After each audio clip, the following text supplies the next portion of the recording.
Bidi bidi bang bang bidi bang bang bidi bang bang bidi ben. Hey. Bang bang bidi bang bang bidi ben ben a boho gonna mend them gonna mend. Hey. Early Sunday morning it was a big and a smuggling. Mónica Zas, bienvenida a Línea Clara. Hola Alejandro, gracias por invitarme. Muchas gracias a ti por estar con nosotros. Supongo que andarás un poco así, entre estresada, agobiada, casi postestrés traumático. ¿Cómo estás llevando esta fase de escalada ahí en Madrid, currando en el diario.es? Pues bueno, justo lo que tú dices, estamos en Madrid y aquí las cosas van un par de fases o una fase por detrás del resto de España, así que todavía nos estamos como acostumbrando al poder salir, al poder movernos y ver a la gente. Entonces yo creo que todavía estamos en ese proceso de shock, ¿no? de la nueva normalidad, nueva vida. ¿Han sido duros estos días trabajando y viviendo ahí en Madrid? Ha sido difícil, sobre todo, bueno, trabajando en medios que tienes que estar continuamente conectado a lo que está ocurriendo y a las cifras, a los muertos, a la realidad social que también ha sido muy dura. Sí, yo creo que ha sido algo difícil, algo traumático de ver y de contar. Y yo creo que pese a que, bueno, pues evidentemente abrazas las nuevas libertades y la nueva tu anterior forma de vida, yo creo que hay que ir con muchísimo cuidado para que no volvamos a vernos en las mismas, ¿no? La situación política y social en España pues es delicada. Estamos viviendo momentos de gran polarización en la calle, de gran tensión política, de acusaciones entre la administración central, las autonomías, de quién tiene más o menos responsabilidad en las horribles cifras de enfermos, fallecidos, etcétera. No sé cómo lo ves tú, Mónica. Yo veo como decías tú, una polarización que hacía mucho tiempo que no se vivía en España. Es algo que siempre es nuestra, no sé, está en nuestro sino, estar peleados y enfrentados de alguna manera, pero yo creo que nunca había sido de una forma, ¿cómo decirlo?, tan poco justa, ¿no? Porque al final se está hablando de una pandemia, de un virus que se podía haber controlado mejor o peor, pero bueno, al final nadie es del todo responsable de todas las muertes, entonces utilizarlo como para dividirnos aún más me parece una de las cosas más tristes que estamos viviendo. Además, pues eso, como con concentraciones o movilizaciones cuando no se puede hacer, todo por no sé, por mostrar un descontento, poniéndote otra vez en riesgo, me parece muy triste, la verdad. De todo lo que nos llevamos de esta pandemia, creo que es una de las cosas más tristes. En Radio Nacional, Íñigo Alfonso hace apenas unas semanas entrevistó a la cantante, a la artista Rosalén, y presentando su nuevo tema, que por cierto es muy bonito. Pero ella decía que ella era de las personas optimistas, que suele serlo, pero que en este caso también, y decía, bueno, aun por muy terrible que sea, saldremos más unidos, a lo mejor hasta nos da una vuelta a la cabeza y empezamos a ser más solidarios, a pensar un poco más en los demás, a ser más empáticos y a enfrentarnos menos por cosas minúsculas, menos politiqueo, ¿no? Y venía a decir, y más empatía, ¿no? Y no ha sido así. Efectivamente, no ha sido así. Empezamos así, con un movimiento bastante bonito en balcones, en vecindarios, en plataformas sociales, que sigue estando ahí, ¿eh? O sea, yo lo que no quiero es que parezca que porque haya unas voces discordantes o que hablan por encima de las demás, se pierda ese espíritu que yo creo que sigue estando. Lo que pasa que lo han acallado a base de cacerolas y de hablar más alto y de insultar más, ¿no? Pero yo creo que sí, o sea, que pensábamos que íbamos a salir más unidos al principio de todo esto, pero nunca nos damos cuenta de que en España todo sirve como arma política. Entonces eso es imposible que no afecte a la sociedad cuando la sociedad está tan traumatizada como ha estado estos 3 meses, ¿no? Entonces yo creo que ese ha sido el problema real. A nivel personal, ¿cómo has visto en la zona en la que vives en Madrid, cómo has visto a la gente? ¿Has visto, has palpado tanto ese enfrentamiento o has visto que la gente simplemente está un poco cabreada, enfadada y no sabe ya muy bien ni cómo reaccionar? ¿Cómo ves tú eso, no tan a nivel político, sino más casi a nivel individual de las personas, de los vecinos, de los amigos? ¿Cómo ves ese ambiente menos político y más personal? Pues fíjate, yo vivo en una zona que es un Madrid con muchos Madrid dentro, que es la zona cercana a Cuatro Caminos, que tan pronto te plantas en Chamberí a 10 minutos andando, como estás en la zona de Tetuán, que es una zona de migrantes y de clase trabajadora. Entonces, no es curioso porque cambias como se ven ahí claramente las dos realidades. Y yo he visto pues la realidad de los riders, la realidad de la gente que tenía que de hecho me ha tocado ir a cubrir, de la gente que tenía que ir a trabajar mientras los demás estábamos confinados en casa, pues, en la que te digo, la zona de trabajadores. Y luego estos días que ya sí que nos dejan pasear, pues según llegas a Chamberí es todo concentraciones, caceroladas a las 9, himnos sonando a toda pastilla en balcones. Y ahí sí que veo pues bueno, pues al final es que Madrid va por rentas, ¿no? Y por también por ideología. Entonces sí se ha visto ahí una diferencia, no una lucha entre vecinos de un lado y de otro, pero sí una diferencia. Si te parece, hablamos algo más de cultura, de música, que al final es lo tuyo, tú eres periodista de cultura en el diario.es. Entrevistaba hace pocos días, una entrevista grabada que se emitirá próximamente en este podcast, a Guillermo Jiménez, que es narrador de NBA, periodista de Movistar Plus, y él me decía, casi me daba una exclusiva, porque yo no me había enterado, o no había visto esas noticias de que efectivamente, aunque parezca lo contrario, va a haber algún festival de música este verano. Y yo le dije, pues dinos cuáles, no te lo puedo decir, Alejandro, porque es una conversación privada y será público. Y me dijo, lo que sí puedo decirte es que va a haber Jazz al Día este verano. No sé si tú tienes información en ese sentido, Mónica. Pues la verdad es que no se han querido mojar demasiado y además es que en Madrid menos aún y yo casi toda la información que recibo es de Madrid. Pero lo que sí que veo es que las salas sobre todo están intentando pues acoger los festivales que no se van a poder hacer al aire libre por causas evidentes en petit comité, de una forma para intentar salvaguardar la economía, ya no tanto a nivel grande de la industria, sino de los artistas que pues bueno, que habían contratado muchos festivales de verano, ¿no? Y bueno, pero no te puedo dar una exclusiva porque en eso sí que es verdad que no tengo ni idea y de hecho es que en Madrid estamos todavía a la espera de que muchos festivales anuncien la cancelación absoluta y bueno, en fin, pues lo que es normal, es que es un tema, luego es que claro, los festivales y el sector musical son un tema aparte porque sus contratos son la leche, pero bueno, así que no te puedo decir, pero vamos, por lo menos algo vamos a tener de música que ya es una buena noticia. Él señalaba algún festival en algún pueblo pequeño, una ciudad pequeña, hablaba de Vilanova de Geltrú y dijo, bueno, no te puedo decir más, pero alguno va a haber y se sabrá pronto. Él decía que no entendía por qué vemos con normalidad cierto tipo de conductas. Él señalaba el poder ir en avión en unos pocos días desde países muy lejanos, 12 horas de vuelo, sentado al lado de otra persona en un avión y no puedes ir a un festival pequeño con medidas estrictas y viendo un concierto con tu mascarilla y con todas las prevenciones. Él no lo entendía, yo tampoco. No sé qué opinas tú, Mónica. Claro, yo depende. Los festivales a los que estamos acostumbrados aquí en España, perdón, en Madrid, son en grandes superficies, suele haber alcohol. Yo estoy a favor, sinceramente, de que ese tipo de eventos se traslade a otra fecha porque me parece que no estamos todavía muy concienciados de cómo tenemos que empezar a actuar en nuestro ocio, ¿no? Pero bueno, yo creo que al final todo es muy empresarial, eso sí es cierto. Y bueno, los músicos están quejando mucho, las salas están quejando mucho, entonces yo creo que por eso poco a poco algunas van a ir abriendo. Y, hombre, me parece un poco, digámoslo, difícil compararlo con cosas como los aviones o como las terrazas, porque son negocios distintos.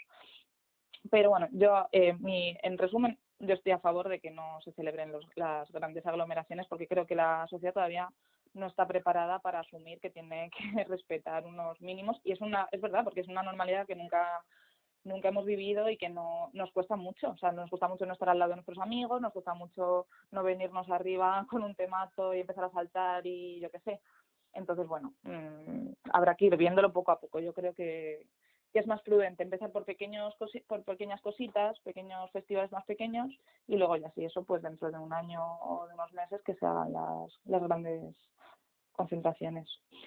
El 6 de mayo publicaba el diario.es una conversación que tuviste con Slavoj Žižek, el filósofo esloveno. Bueno, la he leído y la verdad es que es interesante, la recomiendo a todos los que nos escuchen. Sí. Y una frase entrecomillada de él que estoy leyendo ahora pues me ha impactado. No estoy hablando de ninguna utopía, no apelo a la solidaridad idealizada entre la gente. Por el contrario, la crisis actual demuestra que la solidaridad y cooperación global tienen como finalidad la supervivencia de todos y cada uno de nosotros y que obedecen a una pura motivación racional y egoísta. ¿Cómo ha sido charlar con Žižek? No sé con qué te quedas tú de lo que él te contó, de la conversación que tuviste con él, de tu impresión sobre él. Bueno, es que aquí voy a apuntar que no hablé con él. Ese trozo que lees es un fragmento del libro Pandemia. Yo lo que hice fue simplemente leerlo y analizarlo, ¿no? Analizar sus palabras, que al final fue una forma muy clara de ver lo que él piensa sobre esto, porque son frases casi escritas en primera persona, pero no se nos dio la oportunidad de entrevistarle. Entonces, pero bueno, sí que a mí me parece que es un señor que es un gran pensador, a veces es un poco incendiario, y dentro de que no estoy de acuerdo con todo lo que apostilla en Pandemia, eso justo que leía sí, la verdad. Pienso que todos aquí nos movemos por un miedo ya no a lo mejor al egoísmo propio y individual de no a lo mejor no contagiarnos nosotros, sino a lo mejor no contagiar a tus personas más queridas, ¿no? Y eso al final no deja de ser algo más que cívico y solidario, es algo personal. No quieres que la gente de tu alrededor sufra a nivel personal. Y eso es lo que está siendo un problema, porque está siendo un problema que yo creo que mucha gente que no ha sufrido la pandemia en propias carnes, ya sea con pérdidas o con pérdida del trabajo o con pérdida de la salud mental, son los que están pidiendo más alto que se pase corriendo de fase y que nos abran más espacios y más cosas de ocio. Y es que los que sí que nos ha tocado de alguna forma, pues sabemos lo que conlleva. Entonces yo creo que sí que falta un poquito de empatía, y si la gente que es solidaria también pues será porque lo ha vivido de cerca. Tiene razón, Mónica. Yo había apuntado mal, yo había leído esta noticia de Žižek sobre su libro Pandemia, como bien dices, y había tomado en mis notas entrevista a Žižek. No era una entrevista, efectivamente, era una no sé llamarle crónica, ¿no? Sobre el libro y sobre algunas afirmaciones que hacía en él. Pero bueno, que nos vale, o sea, lo recomendamos igual. Porque ¿Te ha gustado el libro? A mí me pareció interesante, o sea, interesante porque no es una persona que piense de una forma, pues no sé, como lo que piensa es algo siempre muy personal y nos abre a debates un poco incómodos, pues como ese, lo de tú eres bueno porque eres bueno o porque eres un poco egoísta y no te quieres contagiar o no quieres contagiar a tu abuelo, ¿sabes? Entonces, bueno, me parece que siempre es útil que haya pensadores que nos hagan ir un paso más allá, incluso ponernos un poco contra las cuerdas mentalmente. Así que, bueno, lo recomiendo básicamente por eso. La verdad es que el libro yo no lo he podido leer, lo leeré. Me gusta bastante. Sí, más que nada por lo que dices, por la provocación de su pensamiento, porque en mi opinión tiene algunas ideas brillantes y otras pues son un tanto polémicas, pero siempre hace pensar y como dices eso es positivo. Sí, totalmente. No sé si hay alguna película, alguna serie que hayas visto recientemente o no tan recientemente y que te haya gustado mucho y que quieres compartir con nosotros. Pues mira, sí, he visto, bueno, esto queda muy poco cultureta, pero bueno, me he visto toda la saga Marvel, he de decir que es una cosa que tenía como apuntada en la lista que había que hacer y por fin he tenido tiempo de hacerla. Pero luego el otro día vi Un asunto de familia de Coreda, que no la había visto, y me pareció muy buena, es muy chula. Bueno, Coreda siempre hay que verlo. Y esta película suya, que de hecho estuvo nominada al Oscar, eh, está muy, muy, muy bien. Y luego de series he visto Mrs. America, que también la recomiendo, y, y Succession, que es una serie que va un poco de, pues eso, de los conglomerados de medios de Estados Unidos y demás. Y ahora estoy empezando a ver la nueva de HBO, la de En Casa, que han hecho los directores y actores españoles, lo han rodado de diversas formas confinados, que me parece una idea brillante, la verdad. Y empecé a ver el primer capítulo, que es el de Leticia Dolera, que estaba fenomenal, y la recomiendo mucho, mucho, la verdad. Si no tengo mal apuntado, el Prado abre este fin de semana en Madrid. Sí, sí, sí. Que, Yo- ¿cómo va a ser? Porque he escuchado bueno, informaciones en telediario, en prensa, pero seguramente lo puedes contar tú mejor. Bueno, pues va a abrir el Prado, va a reducir el aforo a 1.800 personas al día, que es un tercio de lo que cabía antes en el Prado, y el Reina Sofía, por ejemplo, a 900 y pico, 940 o así. Y nada, está bien porque, bueno, al final este fin de semana es gratis, que yo he invitado a todos a los que puedan a que se pasen, pero bueno, luego también han reducido la entrada 5 euros, a 5 euros en el caso del Reina Sofía y 7,5 € en el caso del Prado, que es la mitad de lo que costaba antes del estado de alarma. Y bueno, yo creo que es una forma muy, muy inteligente de volvernos a llevar a los grandes museos que lo han pasado muy mal. Y es verdad que no tienen toda su colección disponible y que va a ser una forma de recorrerlo diferente, con menos gente en las salas, tu mascarilla, te van a hacer lavarte las manos al entrar y bueno, en fin, este tipo de cosas, ¿no? No vas a poder tocar folletos o no te vas a poder apiñar alrededor de un cuadro, pero bueno, no sé, me parece que es una forma de hacernos también psicológicamente volvernos a, a normalizar nosotros también, y yo invito mucho a ir al Prado del Reino Sofía y al Thyssen bueno, a todos los museos que tenéis en el resto de comunidades autónomas, que son maravillosos y que de hecho los que son estatales van a ser gratis hasta finales de julio, así que es un momento muy bueno.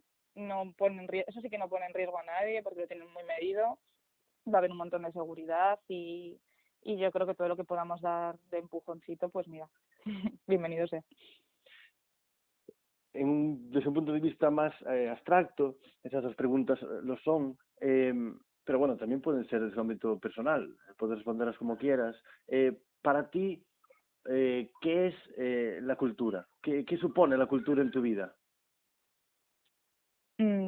Pues para mí la cultura es sinónimo de concienciación y de comprensión de la vida de una forma mucho más bonita que de la que se nos plantean en otros ámbitos, ¿no? Entonces, yo siempre he considerado, desde que entré en la sección de cultura, que se debía un poco a la sociedad, a las causas diversas que tengamos cada uno, y más allá del hecho de que es un ocio y que es maravilloso considerarlo así, yo creo que todo lo que veas y todo lo que te pongas, o sea, lo que te comentaba antes, la saga Marvel, todo siempre te va a dar herramientas para enfrentarte a tu vida de una forma pues mucho más divertida y mucho más sesuda, y todo eso que se pueda mezclar en un solo ámbito me parece mágico, vamos. Bueno, después de esta época en la que tanta gente lo ha pasado tan mal, eh, la cultura puede tener un, un aspecto o bueno, ¿cómo decirlo? Puede llegar a sanar, cuando menos el alma o la salud mental. Yo creo que sí, y que se ha visto, o sea, el mejor ejemplo ha sido este confinamiento. O sea, yo creo que preguntes a quien preguntes, siempre te van a decir, oye, yo he sobrevivido un poco gracias a la cultura gratuita, no gratuita, que se ha dado de forma súper altruista y maravillosa durante este confinamiento, ya sean mini conciertos, libros, charlas, pelis, no sé, ciclos. Y creo que eso te ayudaba mucho a separar a quienes teníamos un trabajo, pues poner el punto y fin a la jornada laboral, que estando en casa es muy complicado, y a quien no, por desgracia, a evadirse un poco, a seguir entrenando un poco la mente de alguna forma, y creo que todo eso, pues vamos, sana, pero vamos, súper de lo que más. La otra pregunta así abstracta que quería plantearte es, ¿qué es el periodismo para ti? ¿Para qué sirve o cómo lo vives tú? El periodismo para mí es una pregunta muy abstracta. No, Sí. yo creo que bueno que lo que nos dicen siempre y los que estamos aquí en esta profesión es lo haces para ser un servicio público realmente, para intentar que lo que ocurre canalizarlo de la forma más transparente posible y que llegue a quien tiene que llegar sin manos negras de por medio. Eso es muy complicado, o sea, eso es muy utópico, ¿no? Pero tendría que ser así siempre. Y eso para mí es el periodismo, y sobre todo hoy en día, si tuviese que hacer una definición de hoy en día, el periodismo es lo contrario a los bulos, a la información rápida, de comida rápida, de Facebook, de canales de Telegram, o sea, que no están demostrados su fiabilidad y tal. Entonces, yo pienso que el periodismo es lo que nos habla de todo eso, que ahora mismo es tan fácil desinformar desde tantos canales que nos queda agarrarnos a esto. Perdón, interrumpir la secuencia de la entrevista, pero bueno, estoy leyendo ahora mismo en Twitter que, bueno, El Mundo comunica en última hora que la Comunidad de Madrid accederá el lunes a la fase 2. Esta entrevista se está grabando el viernes 5 de junio, se emitirá el martes, así que el martes los que nos escuchéis desde Madrid estaréis en fase 2, así que enhorabuena. Enhorabuena. Fenomenal. Qué alegría. Pues sí. Yo ese día desde Galicia, desde Betanzos, que hablo contigo, pues espero estar en fase 3. Espero que Galicia pueda avanzar a fase 3 y espero que todos los que vivimos en España muy pronto alcancemos todos a fase 3 y pasemos este momento que ha sido, yo creo que muy jodido. Ha sido muy jodido, sí. Sí.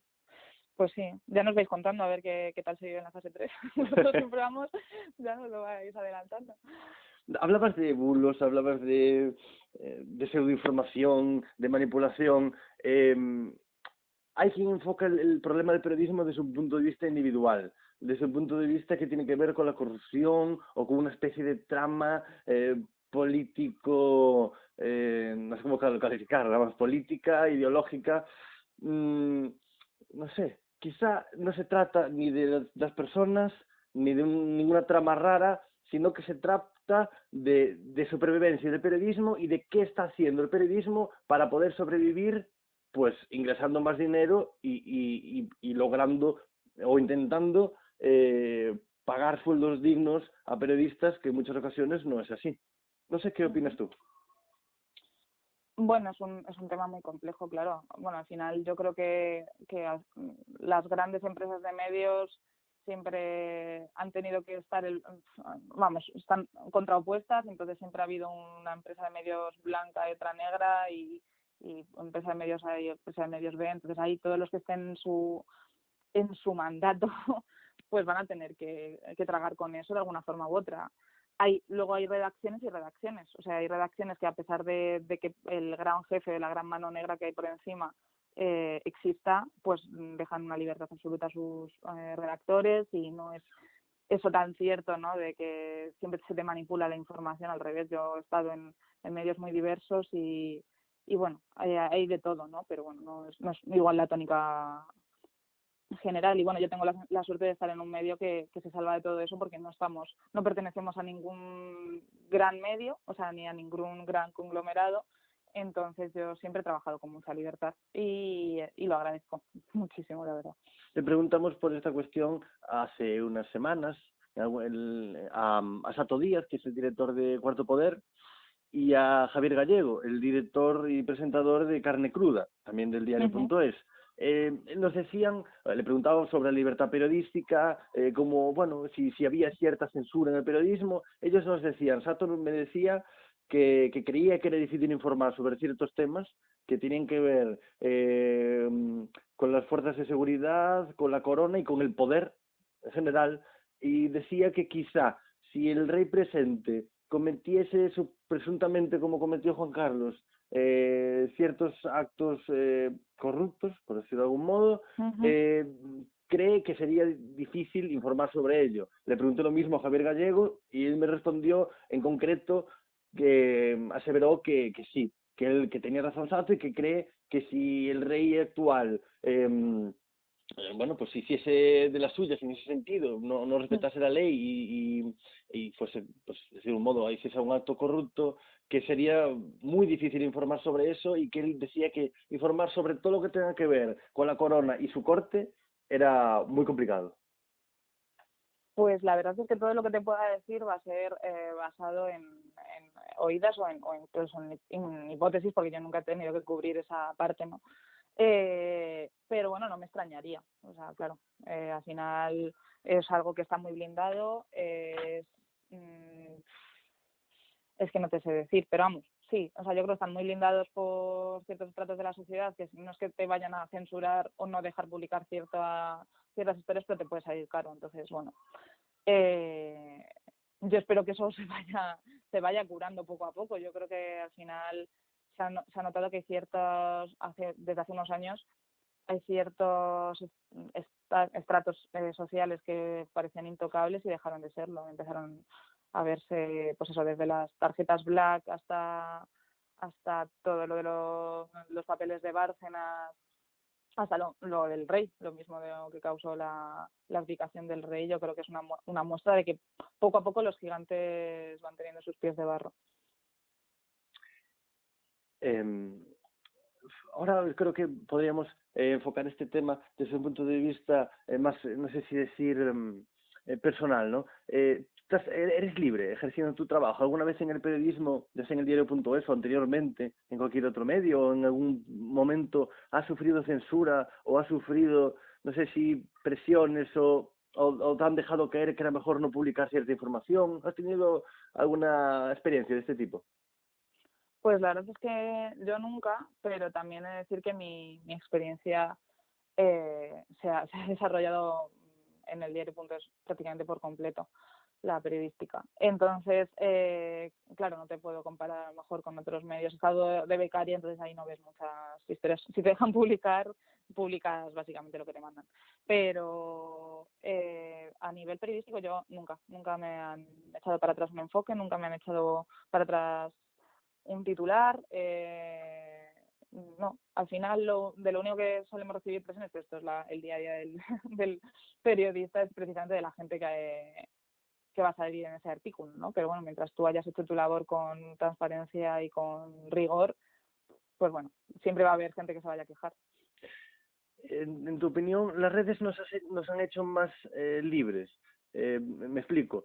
Twitter, cuando nació, muchos lo vieron, incluso un profesor mío en la carrera nos lo había comentado como, bueno, como un elemento que puede ser como de dar incluso calidad a las democracias, de enriquecer el debate público, de que se escuchasen voces que se escuchaban menos, de que se produjesen pues debates desde un punto de vista intelectual y cultural muy positivos. Twitter, las redes nos han hecho más libres o no.